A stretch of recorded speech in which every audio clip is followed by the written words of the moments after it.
আজকে চলে এসেছি একটা পাতুরি রেসিপি নিয়ে। সেটা তো বুঝতেই পারছো, কিন্তু কিসের পাতুরি কেউ কি বুঝতে পারছো? এটা হচ্ছে মাছের পাতুরি। কাচকি মাছ বলে একটা মাছ হয়, যে একদম ছোট ছোট, সেই মাছকেই আজকে আমি পাতুরি বানিয়েছি। কিন্তু নমস্কার বন্ধুরা, আমি মৌমিতা চলে এসেছি আজকে আর একটা নতুন রেসিপি নিয়ে মৌমিতার হেসেল চ্যানেলে। আজকে যে রেসিপিটা নিয়ে এলাম মাছের পাতুরি, তো বলেই দিলাম একদম সিম্পলভাবে আমি বানিয়েছি। মানে যা ঘরে ছিল সেই দিয়েই করেছি আর কি। রেসিপিটা খুব সহজে হয়ে যায়। আর এই কাচকি মাছটা কিন্তু খেতেও খুব ভালো লাগে। অনেকে অনেকভাবে খায়, কেউ ভাজা খায়, কেউ ঝাল বানিয়ে খায়, তবে পাতুরিটাও কিন্তু খেতে খুবই ভালো হয়। একদিন অবশ্যই বানিয়ে দেখো এইভাবে পাতুরি, কথা দিচ্ছি ভালো লাগবে কিন্তু। আর বানানোও কিন্তু খুব সহজ এটা।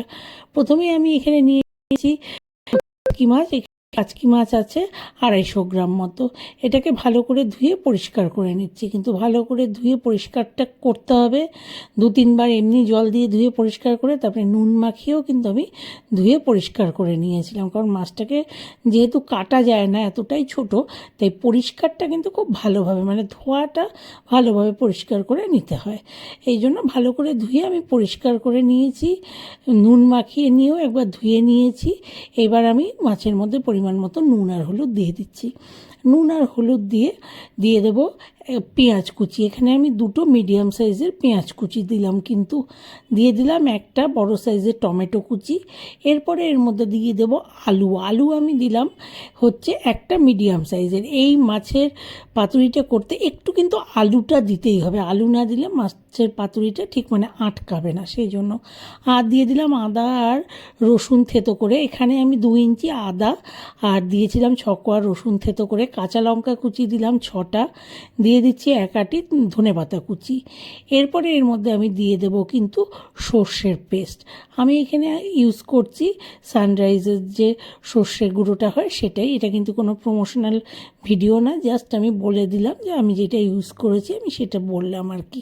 আমি কোনো প্রমোশন করছি না। কিন্তু এই যে সানরাইজের সর্ষে পেস্টটা দিলাম, দিয়ে ভালো করে এবার মেখে নিতে হবে। কিন্তু মেখে নিয়ে একটু সময় রেখে দিলাম, দিয়ে তারপরে এর মধ্যে দিয়ে দিচ্ছি 1 চামচ কাশ্মীরি লঙ্কার গুঁড়ো, যাতে রঙটা একটু ভালো হয় সেই জন্য। আর দিয়ে দেবো সর্ষের তেল। তেলটা একটু বেশি দিতে হবে, আমি এখানে 2 চামচ সর্ষের তেল দিলাম। কিন্তু দিয়ে এবার ভালো করে এটাকে হাত দিয়ে মাখতে হবে, খুব সুন্দর করে মেখে নিতে হবে। মেখে নিয়ে তারপর আমি কলা পাতার মধ্যে দিয়ে জাস্ট এটাকে ভাজবো।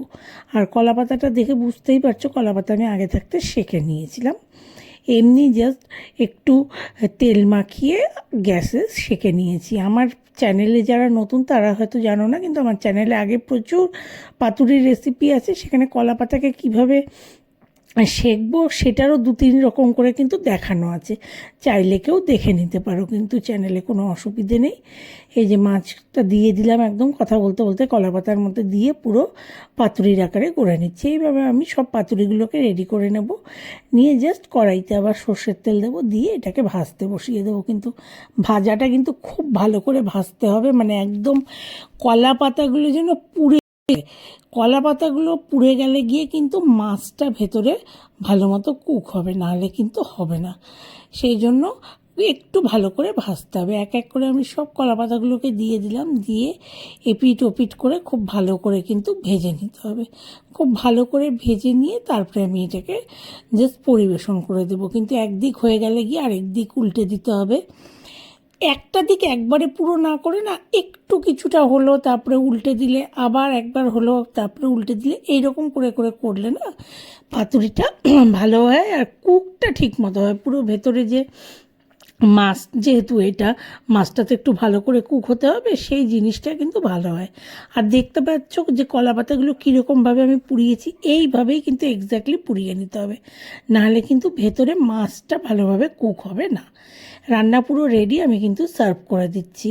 আর এই পাতুরি গরম ভাত ছাড়া আর কোনো কিছুর সাথে ভালো লাগবে না, এটা তোমরাও জানো, সবাই জানে। কিন্তু জাস্ট রেডি হয়ে গেল, এটা গরম ভাতের সাথে সার্ভ করার জন্য। দেখতেই পেলে খুব বেশি সময় কিন্তু লাগলো না পাতুরিটা বানাতে। সব কিছু হাতের কাছে থাকলে কিন্তু খুব কম সহজেই এইরকম পাতুরি একটা বানিয়ে নেওয়া যায়, খেতেও বেশ ভালোই লাগে। আশা করি তোমাদের রেসিপিটা ভালো লেগেছে। ভালো লাগলে একটু লাইক করবে, শেয়ার করবে, কমেন্ট করবে। আমার চ্যানেলটাকে প্লিজ প্লিজ সবাই একটু সাবস্ক্রাইব করে দিও। সবাইকে অনেক অনেক ধন্যবাদ। দেখা